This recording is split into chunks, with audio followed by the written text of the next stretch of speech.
Assalamualaikum warahmatullahi wabarakatuh.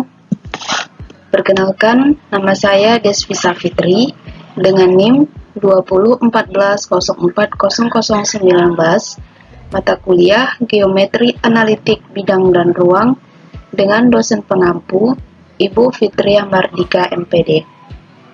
Pada kesempatan kali ini, kita akan membahas tentang sistem koordinat di R3. Baiklah, pada sistem koordinat di R3 ini, kita akan membahas dua submateri.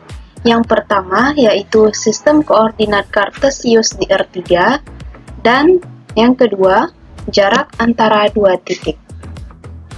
Sistem koordinat Kartesius di R3 terdiri dari tiga sumbu yang saling tegak lurus dan berpotongan di titik O, yang kemudian disebut sebagai titik asal.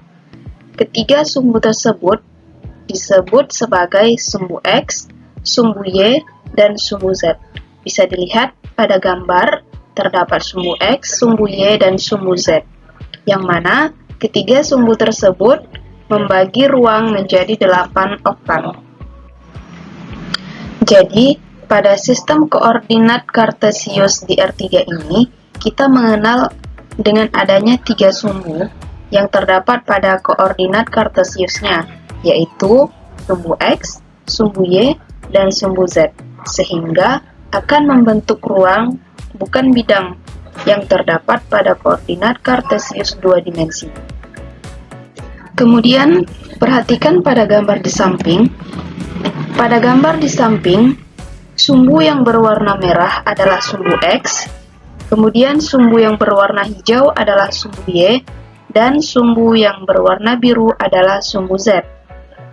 Ketiga sumbu ini menentukan tiga bidang, yaitu bidang XY, bidang XZ, dan bidang YZ. Pada sistem koordinat Kartesius dua dimensi, kita mengenal dengan adanya istilah kuadran, yaitu kuadran 1, kuadran 2, kuadran 3, dan kuadran 4. Nah, sedangkan pada sistem koordinat Kartesius di R3 ini, kita akan mengenal istilah oktan, di mana oktan pada koordinat Kartesius ini terdapat 8 oktan. Jadi, pada sistem koordinat Kartesius ini terdapat 8 oktan. Bisa dilihat pada gambar di samping.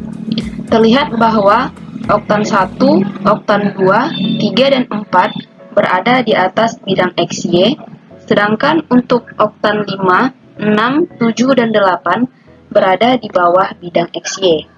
Jadi oktan 1 sampai oktan 4 itu berada di atas bidang XY.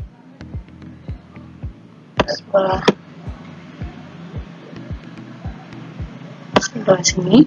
Kemudian oktan 5 sampai oktan 8 itu berada di bawah bidang XY.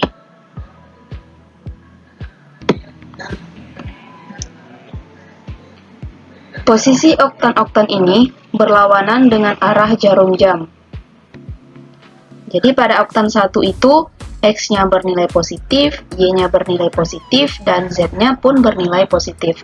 Oktan 2, X positif, Y negatif, Z positif.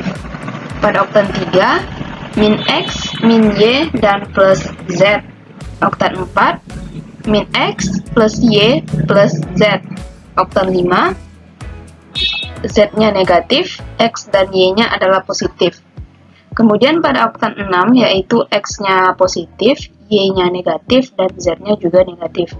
Oktan 7, semuanya bernilai negatif, X, Y, Z-nya bernilai negatif. Dan pada oktan 8, X-nya bernilai negatif, Y-nya positif, dan Z-nya juga negatif. Adapun letak suatu titik itu ditentukan oleh jarak titik ke bidang-bidang koordinat X, Y, XZ, dan YZ, dan arah positif atau negatif.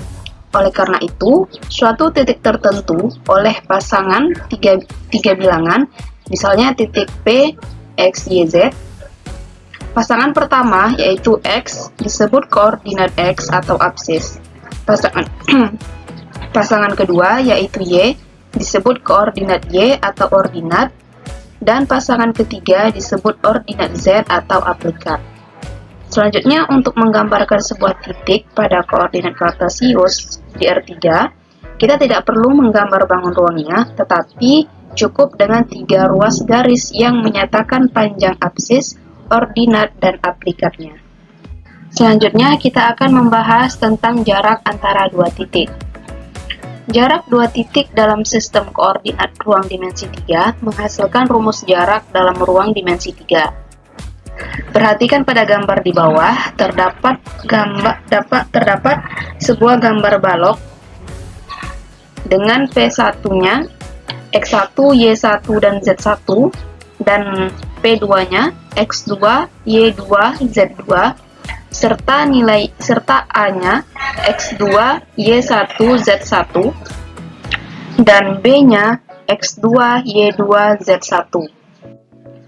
Jika A dan B adalah titik sudut dari balok, maka mutlak P1A sama dengan mutlak X2 dikurang X1.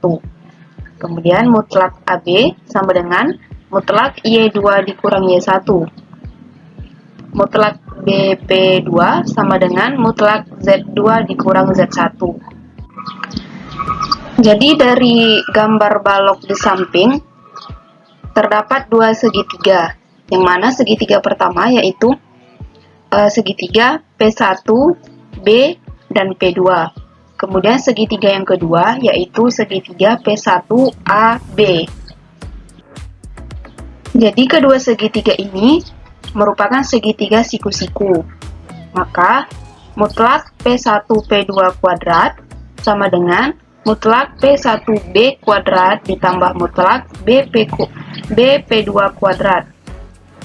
Maka mutlak P1B kuadrat sama dengan mutlak P1P2 kuadrat dikurang dengan mutlak BP2 kuadrat yang merupakan persamaan 1.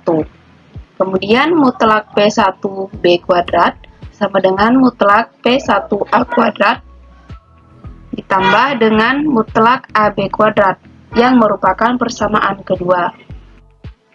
Kemudian dari persamaan 1 dan persamaan 2 setelah diproses menghasilkan mutlak P1P2 sama dengan akar dalam kurung X2 dikurang X1 dikuadratkan ditambah dengan dalam kurung Y2 dikurang Y1 dikuadratkan ditambah dengan dalam kurung Z2 dikurang Z1 dikuadratkan.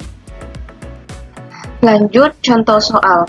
Contoh soal yang pertama, diketahui dua titik yaitu titik P 2,1,2 dan titik Q min 2, min 3, 4. Pertanyaannya, di mana letak kedua titik tersebut? Jadi kita disuruh menentukan letak titik tersebut pada oktan keberapa titik tersebut terletak.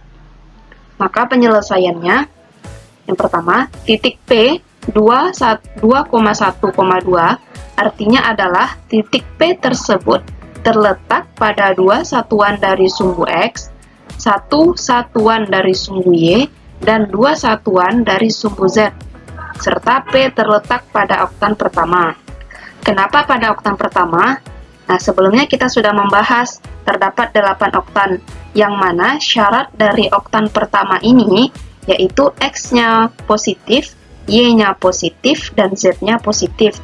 Maka kembali kita lihat pada soal, yaitu titik P 2,1,2, 2-nya itu bernilai positif, 1-nya bernilai positif, dan 2-nya juga bernilai positif, maka ketiga-tiganya adalah bernilai positif. Jadi, titik P ini terletak pada oktan pertama. Kemudian titik Q. Titik Q yaitu min 2, min 3, 4.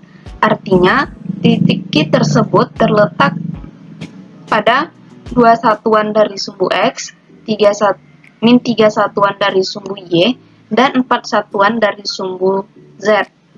Serta Q terletak pada oktan ketiga. Nah, jadi benar ya, pada oktan ketiga itu X-nya bernilai negatif, Y-nya bernilai negatif, dan Z-nya bernilai positif.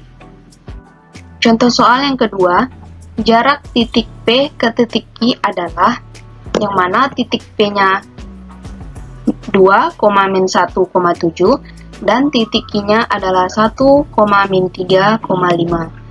Jadi di sini kita akan mencari jarak dari titik P ke titik Q.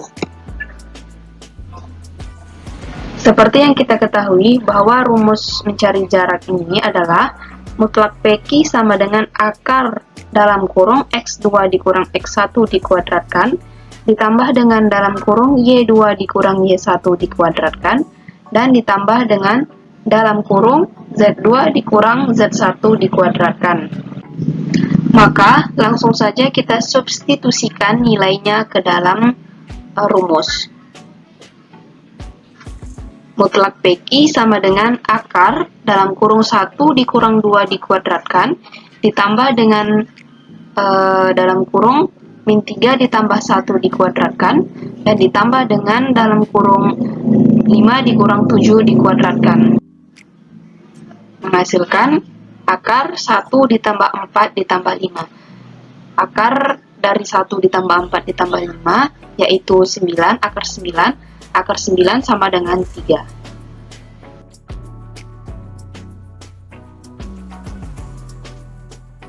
Sekian presentasi dari saya, semoga bisa bermanfaat bagi kita semua.